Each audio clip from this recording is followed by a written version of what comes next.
Do you want to get better at your composition, but you're just tired of hearing the same old tips over and over? You can only hear about the rule of thirds and leading lines so much. Well, in this video, I'm going to be sharing the best composition tip that you've never heard of that's actually applicable to every single photo that you take. Hey, my name's David Johnson, and in this channel we talk about landscape photography, how you can become a better photographer. What is that best composition tip? It's very simple. Increase attraction, decrease distraction. That's the one tip that you can apply to every single photo that you take in landscape photography. I want to take you through a couple different examples. Here you see a majestic scene in Grand Teton National Park, and I took this photo just walking up, snapped the photo with my camera, and that was it, or so I thought. And then I thought about, well, what is kind of distracting from this photo? And that's where this principle comes in. Each time you take a frame, and yes, you need to take a frame more than once at each location,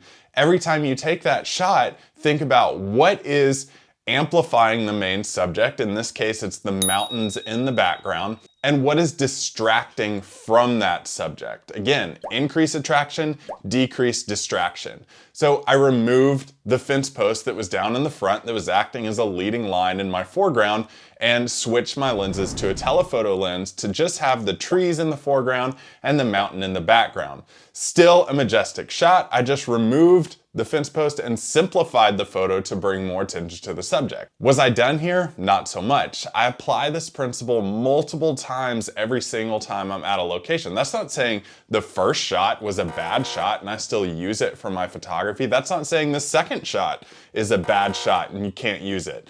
But I simplified it even more and just saying, what is distracting from that main subject, that mountain range, and how do I increase the attraction to it? And for me, it's just taking a photo of the mountain with the fog swirling around it. This is one of my best shots. It's a shot that I've used to show to clients like REI and others that I've worked with in the past. And it's really gotten me a lot of gigs as a landscape photographer, just this one shot, because I followed this tip and this guideline: increase attraction, decrease distraction. This tip, plus many more like it that are designed to help you improve your photography, are in my Ignite Your Composition course.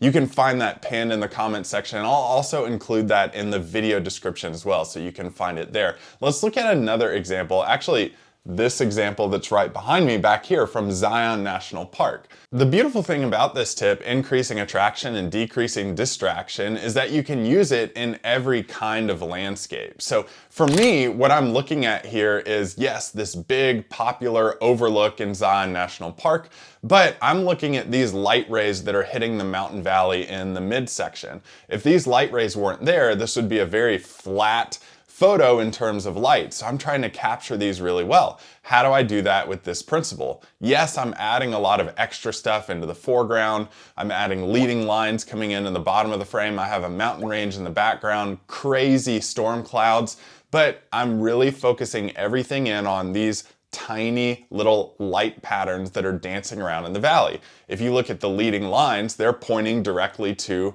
those light patterns in the mountain valley. All the mountains are kind of circling around that. So I want your focus to be there, but I'm adding all these things in that are not just added in, but they're added in intentionally to increase the attraction to my main idea that I'm trying to show you and decreasing any distraction that might take away from that. Now, in just a second, I'm going to show you how you can use this for any type of photo that you take. But first, I want to ask you the question of the day. Are you struggling with your composition? I want to know, what are the main pain points that you have with composition? Let me know in the comments section below. Also, if you're new to the channel and you're getting a lot of value out of this video, hit that thumbs up and subscribe to the channel so we can help you continue to improve your photography. Now, if you're getting into how do you use this tip for your photography, it's really simple. Just apply this tip to all the other composition principles in landscape photography, and your photos are going to start improving very quickly. So let's take something as basic as the rule of thirds. You place your subject on a rule of thirds guideline and you form everything around that. You take a shot, you say, hey, I want to simplify this. If the subject is on the main rule of thirds, how do you do that? You remove anything that's distracting from it, but you keep that placement there. Maybe you play in post-processing with the lighting and you darken everything around the edges so that placement of your main subject is really shining through in the brightest part of the photo because our eyes are drawn to the brightest part of every single photo. So you can apply this anywhere. Leading lines point to the subject, apply those intentionally. The leading lines have to lead somewhere to the main subject. If you have leading lines with no main subject, it kind of just falls flat. If you want some more composition tips, watch this playlist that's going to help you elevate your composition that much more. Remember, that course is in the pinned comment and the video description. I hope you got a lot of value out of this and that it improves your photography.